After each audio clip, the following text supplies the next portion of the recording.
छत्तीसगढ़ की जनता के दिल में आज कोई है तो वो भारतीय जनता पार्टी है और मुद्दे हम उठाते रहेंगे। ये आवश्यक है कि अगर विपक्ष प्रमाण देके कुछ मुद्दे उठाए जो जनता की आवाज है तो प्रदेश का मुख्यमंत्री अपनी जिम्मेदारी समझे और उन प्रश्नों के उत्तर दे।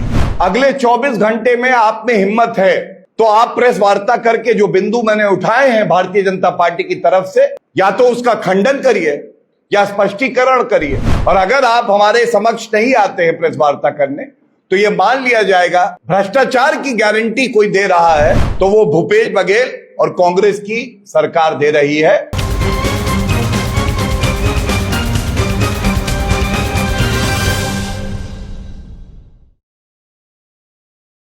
सबसे पहले सभी पत्रकार बंधुओं को भारतीय जनता पार्टी की तरफ से नमस्कार। आप सबको आभार कि आप समय निकालकर इस प्रेस वार्ता को कवर करने के लिए यहाँ उपस्थित हैं। और जब भी मीडिया परिवार से रूबरू होते हैं तो बहुत अच्छा लगता है, आदान प्रदान होता है विषयों का। लेकिन आज बड़े भारी मन से आप सबके समक्ष हम लोग बैठे हैं और आपका सम्मान करते हुए एक बात जरूर कहूंगा। चौथा स्तंभ है कोई लोकतंत्र का तो वो मीडिया है। सच्चाई, ईमानदारी, बिना झुके कोई कार्य करता है तो वो आप लोग हैं। हम लोग सब आहत हैं। छत्तीसगढ़ की जनता आहत है क्योंकि उन्होंने अपना भाई खोया है। और जो राजनीतिक मुद्दे हैं उन पे चर्चा हम जरूर करेंगे, लेकिन किसी भी प्रदेश में जब चुनाव का माहौल होता है तो यह लोकतंत्र का महापर्व होता है। सारी ताकत केंद्रित हो जाती है जनता के हाथ में। और ऐसे समय पर सबसे पहले विनम्र श्रद्धांजलि हम अपने भाई को, बिरजू तरम जो हमारे निष्ठावान कार्यकर्ता थे, उनकी हत्या कर दी गई है तो उनको सच्ची श्रद्धांजलि यही होगी कि भारतीय जनता पार्टी ये लड़ाई लड़ेगी, आखिरी सांस तक लड़ेगी और ये सुनिश्चित करेगी कि हमारे भाई के परिवार को न्याय भी मिले, त्वरित भी मिले। और ये जो कपटी सरकार है भूपेश बघेल की, कानून व्यवस्था ध्वस्त है, भूपेश बघेल मस्त है तो मस्त नहीं रहने देंगे। इस प्रेस वार्ता की गूंज उन कानों तक पहुंचेगी जो लूट खसोट, भ्रष्टाचार, परिवारवाद को बढ़ावा दे रहे हैं और भूल गए हैं राजनीति में प्रतिद्वंदी होते हैं, शत्रु नहीं होते। आप हमसे सहमत ना हो, हमारा विरोध करें, हम आपका विरोध करें, ये तो ठीक है। लेकिन हत्या हो जाए और सरकार देखती रहे और मुख्यमंत्री के मुंह से एक शब्द ना फूटे तो यह चिंताजनक है। मैं यही कहूंगा, ऐसा क्यों हो रहा है? हम सब जानते हैं, संविधान का ज्ञाता होने के नाते कानून व्यवस्था जो है प्रदेश सरकार का विषय है। प्रदेश का विकास हो, यह प्राथमिकता हर सरकार की होनी चाहिए। लेकिन इंसान की जान की अहमियत हो, सुरक्षित रहे जो नागरिक है, यह सुनिश्चित करने का दायित्व किसी का है तो वो प्रदेश के चुने हुए मुख्यमंत्री का है। और यहां भूपेश बघेल पूरी तरह से विफल हुए हैं। छत्तीसगढ़ की पहचान पूरे भारत में, विश्व में क्या है? जो जनजातीय समुदाय है, जो संस्कृति है, वो कहीं से अगर निकलती है, उत्पन्न होती है, तो वो छत्तीसगढ़ से होती है। और ये बात इंगित करना चाहते हैं हम लोग इस मंच से। एक भाई हमारा मारा गया, वो जनजातीय समुदाय से आता है। जनजातीय समुदाय को निशाना बनाया जाए और मुख्यमंत्री मौन रहे, तो ऐसे मुख्यमंत्री का बने रहना अपने आप में शर्मनाक है। और मैं मांग करूंगा, मुख्यमंत्री जी वैसे भी आप कुछ दिन के मेहमान हैं, लेकिन इतनी शर्म करिए, इतनी मर्यादा रखिए। एक नागरिक जो इस प्रदेश का है, उसकी हत्या हो जाती है, 2 शब्द तो बोलिए, कार्रवाई तो करिए। और ये बात हमारा मीडिया समुदाय भी उठा रहा है, मैं धन्यवाद देता हूं आपका। इसके साथ एक बात और हमें बिल्कुल स्पष्टता से यहां कहनी होगी। मैंने जनजातीय समुदाय की संस्कृति का मुद्दा उठाया, किस तरह से उसे नष्ट किया जा रहा है, धर्मांतरण हो रहा है, और कौन करवा रहा है, आप इस पे विचार करिएगा। एक बहुत बड़ा प्रश्न जनता की आवाज बन के उभर रहा है। आज कोई जनजाति समाज के साथ खड़ा है तो वो भारतीय जनता पार्टी है, और हम आखिरी सांस तक खड़े रहेंगे। टारगेट किसे किया जा रहा है? टारगेट भारतीय जनता पार्टी के कार्यकर्ताओं और लीडर्स को किया जा रहा है। क्यों? क्योंकि आज कोई सुरक्षा कवच है अगर जनजातीय समाज के लोगों का, तो वो भारतीय जनता पार्टी है। आपको खून की होली पसंद है, हमें जनजातीय समुदाय की संस्कृति पसंद है। यह पूछा नहीं जाएगा। मुख्यमंत्री आप कांग्रेसियों के भी हैं, भाजपाइयों के भी हैं, किसी और दल में विचारधारा रखने वालों के भी हैं।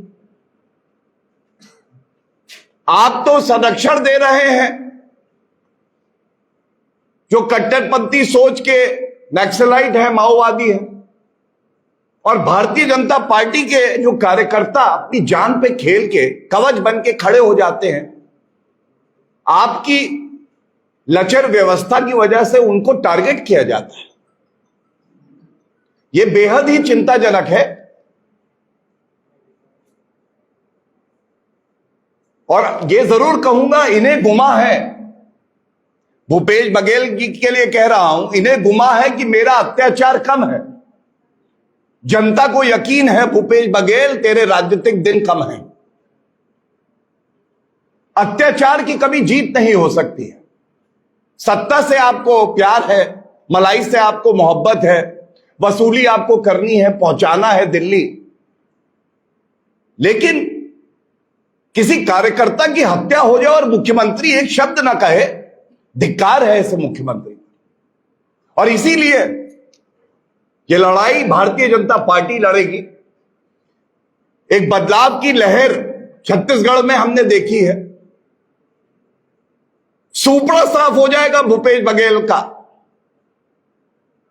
और वो इसलिए हो जाएगा कि अगर मुख्यमंत्री निकम्मा है, निठल्ला है, और जो देश प्रदेश विरोधी शक्तियां हैं उनसे मिल जाए, तो यह हित में है देश के और प्रदेश के कि उसको भेज दिया जाए वापस, उससे सत्ता ले ली जाए। सत्ता केवल और केवल जनता की सेवा करने का एक माध्यम है। और मैं इतना ही कहूंगा कि इस बात पे विचार होना चाहिए। पुनः आपकी अटेंशन ड्रॉ करता हूं इस बात पे।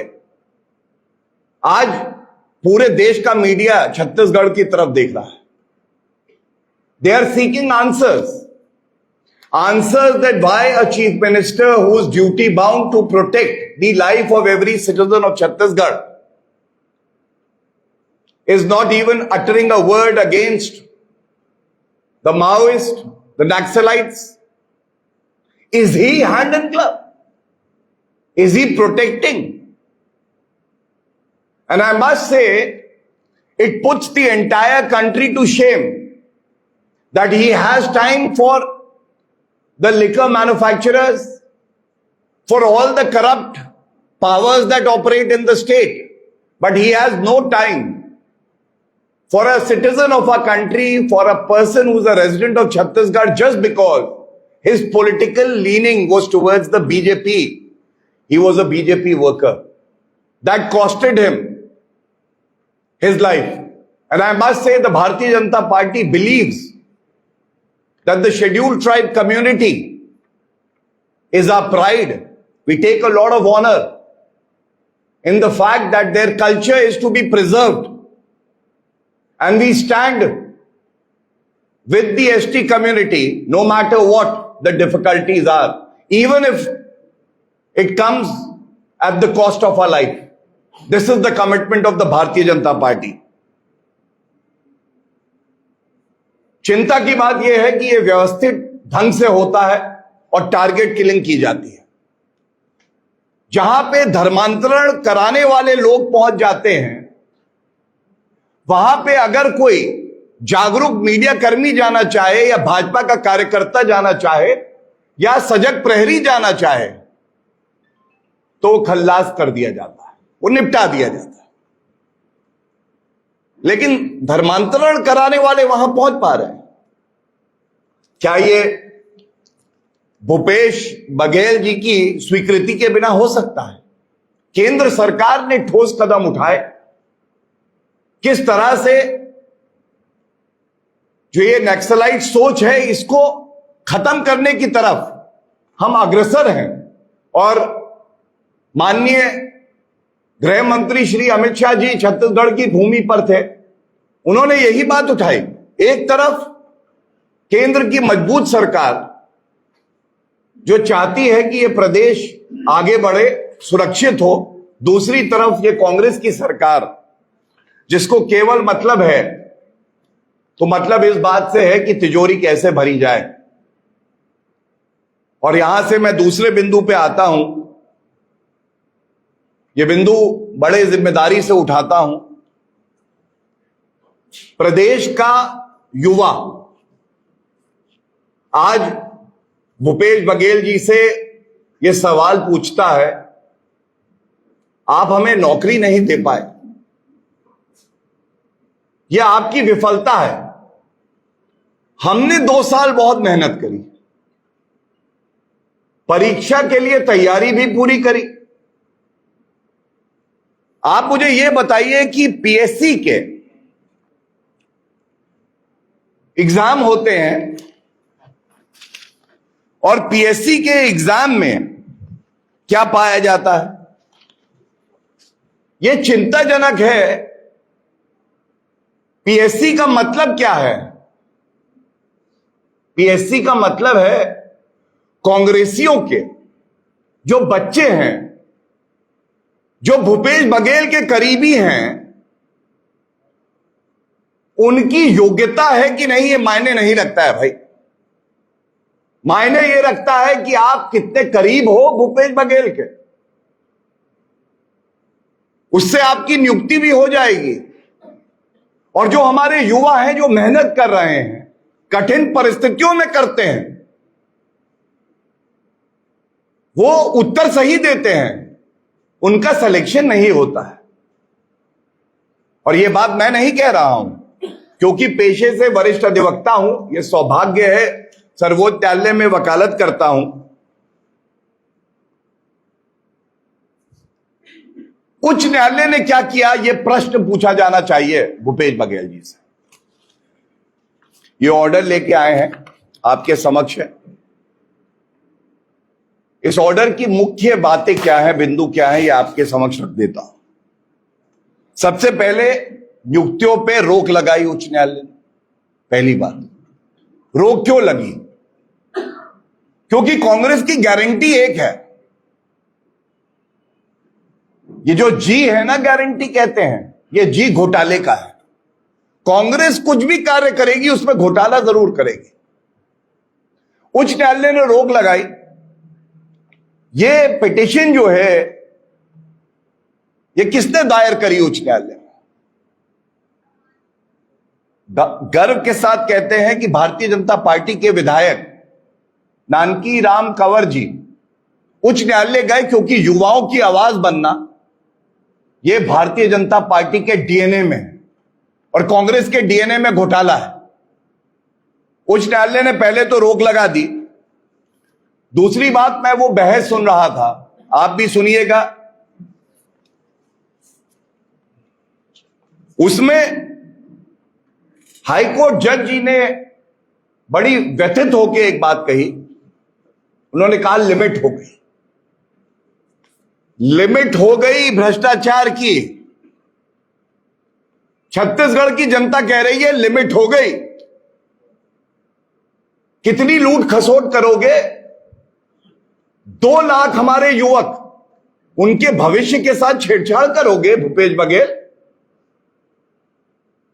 और ऊपर से गांधी परिवार कह रहा है भूपेश बघेल से कोई लिमिट नहीं है, कुछ ही दिन बचे हैं, जितना लूट सको लूट लो। तो उच्च न्यायालय कहता है लिमिट हो गई, जनता कह रही है लिमिट हो गई, बंद करो भ्रष्टाचार। अब की बार बीजेपी सरकार, और उसके बाद गांधी परिवार कह रहा है नहीं, कोई लिमिट ही नहीं है, लिमिटलेस करप्शन है ये। लूटो खसोटो, जो करना है करो। जो मंथली आपको हमने टारगेट दिया है उसको पूरा करके भूपेश जी हमारे पास रुपया पहुंचा दो। तीसरी बड़ी बात जो आई, यहां पे कार्यकर्ताओं से बात हुई, युवाओं से बात हुई, उन्होंने एक बात कही। उन्होंने कहा भाई साहब, हमारी आंसर शीट जो कि रिट्रीव की जा सकती है हमने निकाली, उत्तर सही है लेकिन नंबर गुल है।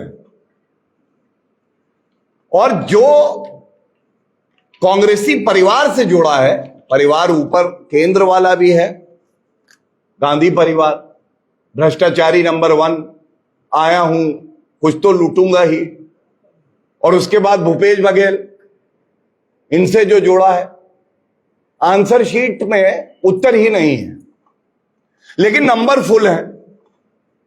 क्यों? क्योंकि उसके पास एक पहचान है कि हम कांग्रेसी भूपेश बघेल से जुड़े हैं।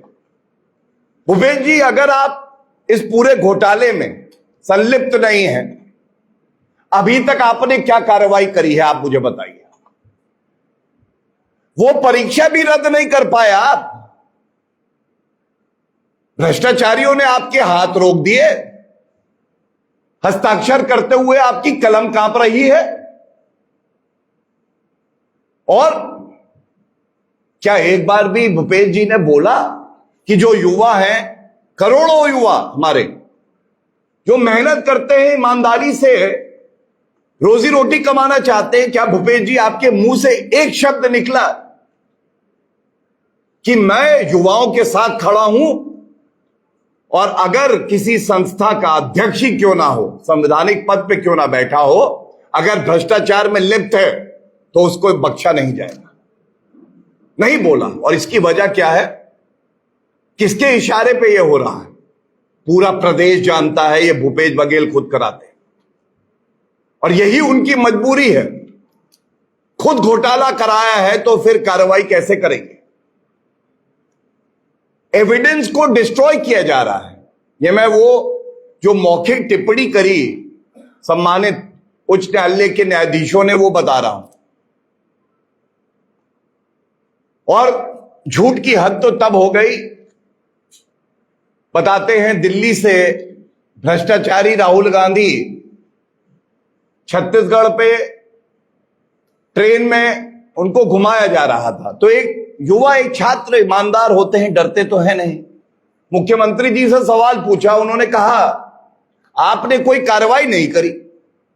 अब आप सुनिए, एक मुख्यमंत्री प्रदेश का इस बात का इंतजार कर रहा है कि कंप्लेंट देगा कोई युवा तो मैं करूंगा, ये भूपेश बघेल जी ने कहा, और अगर मैं गलत हूं तो आप जो है सही कर दीजिएगा।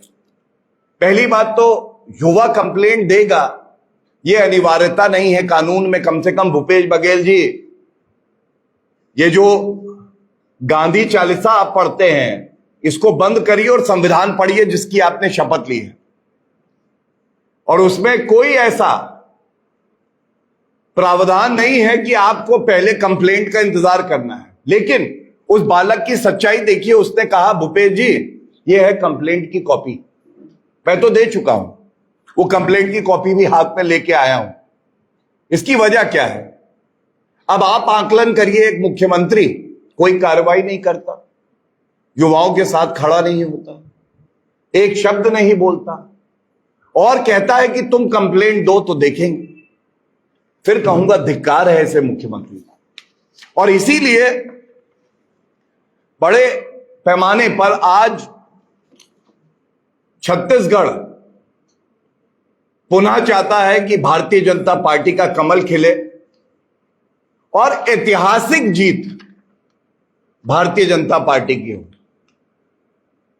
और यह मैं बड़ी विनम्रता से कह रहा हूं, युवाओं के साथ, महिलाओं के साथ, किसानों के साथ, मजदूरों के साथ कोई पार्टी राष्ट्रीय स्तर पर और प्रदेश में कोई खड़ी रही है तो भारतीय जनता पार्टी है। इसी बात को आगे बढ़ाते हुए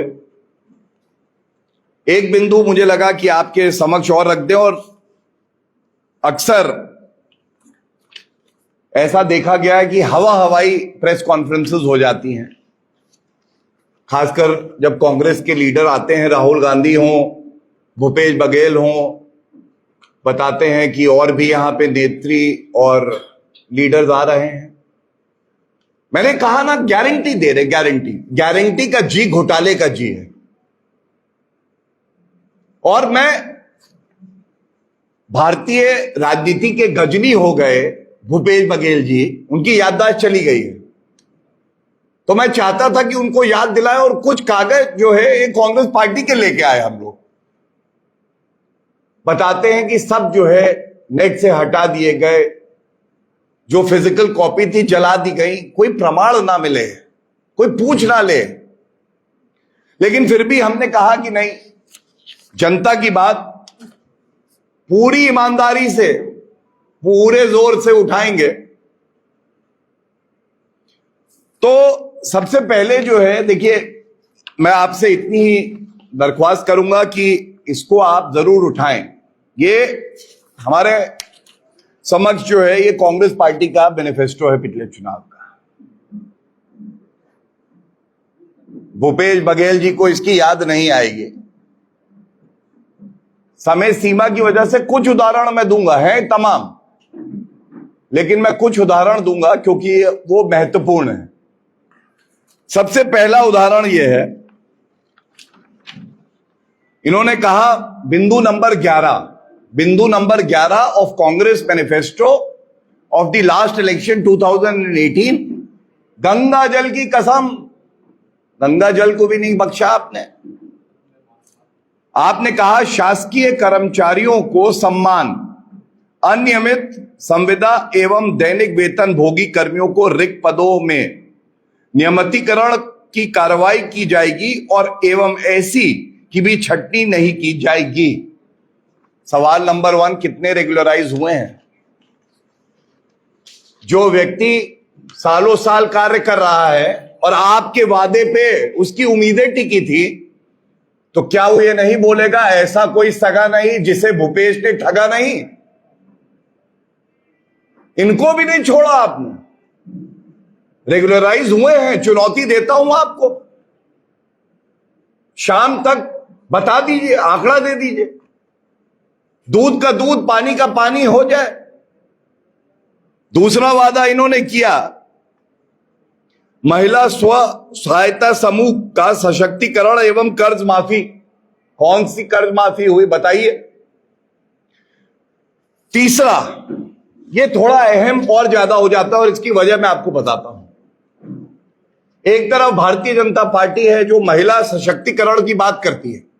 इतिहास दर्ज होता है जब अब संविधान संशोधन से महिला आरक्षण की बात, जो कि सपना कभी कांग्रेस दिखाती थी, पूरा किया आदरणीय श्री नरेंद्र मोदी जी ने। दूसरी तरफ एक वादा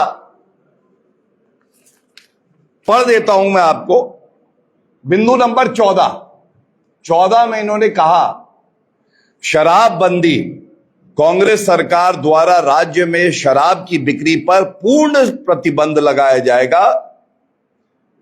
अब मैं ये पूछना चाहता हूं, जो इस प्रदेश की महिलाएं थी वो ठगा महसूस कर रही हैं भूपेश जी। उनको ये लगा कि आप पूर्ण शराबबंदी करेंगे और जो रुपया शराब में जाता है वो घर आएगा, उसका सदुपयोग होगा। लेकिन जिसने वादा किया था शराबबंदी का, महिलाओं के साथ खड़े होने का, वो जाके बैठ गया शराब कारोबारियों की गोद में। आप फर्क देखिए, कहां शराब बंदी की बात कर रहे थे, महिलाओं के साथ खड़े होंगे, उनका दर्द समझेंगे, और घोटाले हो रहे हैं क्योंकि शराब कारोबारी बता रहे हैं, बघेल जी पेन उठाइए, यहां हस्ताक्षर करिए। चिंताजनक है। और यह वादा है आपका मैनिफेस्टो का। अगर दमखम रखते हैं भूपेश जी, बाहर निकलिए, इस बात का उत्तर दे दीजिए, अच्छा लगेगा। लेकिन मुझे पूरा यकीन है कि भूपेश बघेल जी इन सवालों के उत्तर नहीं देंगे। इसके साथ ही दो और प्रमुख मुद्दे हैं जो मैं आपके समक्ष रख देता हूं, और यह दिखाता है कि इनकी नीयत में कैसे खोट है। बिंदु नंबर 19 है फूड पार्क। पढ़ देता हूं, प्रदेश में 200 फूड पार्क स्थापित किए जाएंगे और प्रत्येक ब्लॉक में कम से कम एक फूड पार्क स्थापित किया जाएगा। हम सब जानते हैं कि 53 वर्ष के अपरिपक्व पार्ट टाइम नेता राहुल गांधी दूसरे प्रदेशों में चुनाव अभियान में कहते हैं कि छत्तीसगढ़ के किसान के जो कृषि उपज है उसको तुरंत खरीद लिया जाता है क्योंकि फूड पार्क हर जगह बन गए। तो मैं यहां आ रहा था तो मैंने कहा आंकड़े दुरुस्त कर ले भूपेश जी, सुन भी रहे हैं, प्रेस वार्ता बताया जा रहा है, तो वो उत्तर देंगे। 200 कहे थे, 180, 150 कुछ तो बनाए होंगे। तो बताया ये जा रहा है, कुछ लोगों ने कहा कि 0 बने हैं, किसी ने बताया 2 बने हैं। तो मैंने उससे कहा कि पक्का कर लो, कुछ बेनिफिट ऑफ डाउट दे दो, ज्यादा बता दो। कह रहे सर 2 से ज्यादा नहीं है, अब क्या करें। 200 और 2 मतलब ठगी करेंगे तो इस लेवल की करेंगे जो कांग्रेस का चरित्र है। कीर्तिमान स्थापित किया है भ्रष्टाचार में, ठगी में, झूठ बोलने में। तो ये उदाहरण जो मैंने आपके समक्ष रखे, इनकी वजह स्पष्ट यह है कि अगर भारतीय जनता पार्टी के राष्ट्रीय प्रवक्ता एक प्रेस वार्ता करते हैं तो वो तथ्यों के आधार पे आपके समक्ष कुछ बिंदु रखते हैं, और हम विपक्ष में हैं, लेकिन छत्तीसगढ़ की जनता के दिल में आज कोई है तो वो भारतीय जनता पार्टी है, और मुद्दे हम उठाते रहेंगे। उसका आधार होगा, साक्ष्य होंगे, और जैसे विपक्ष की भूमिका बड़ी जिम्मेदारी से भारतीय जनता पार्टी पूरी कर रहा है, ये उम्मीद हम भूपेश बघेल जी से भी रखते हैं।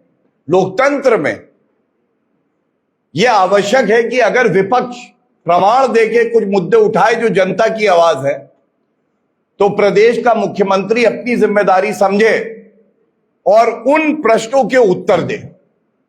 इस मंच से चुनौती भूपेश बघेल जी को, अगर अगले 24 घंटे में आप में हिम्मत है तो आप प्रेस वार्ता करके जो बिंदु मैंने उठाए हैं भारतीय जनता पार्टी की तरफ से, या तो उसका खंडन करिए या स्पष्टीकरण करिए। और अगर आप खंडन करते हैं तो मैं आपको यह हक देता हूं, आप कहिएगा कि हम झूठ बोल रहे हैं। और अगर आप हमारे समक्ष नहीं आते हैं प्रेस वार्ता करने, तो यह मान लिया जाएगा लूट खसोट की, भ्रष्टाचार की गारंटी कोई दे रहा है तो वो भूपेश बघेल और कांग्रेस की सरकार दे रही है, और इनका जाना अब तय है। बहुत बहुत धन्यवाद।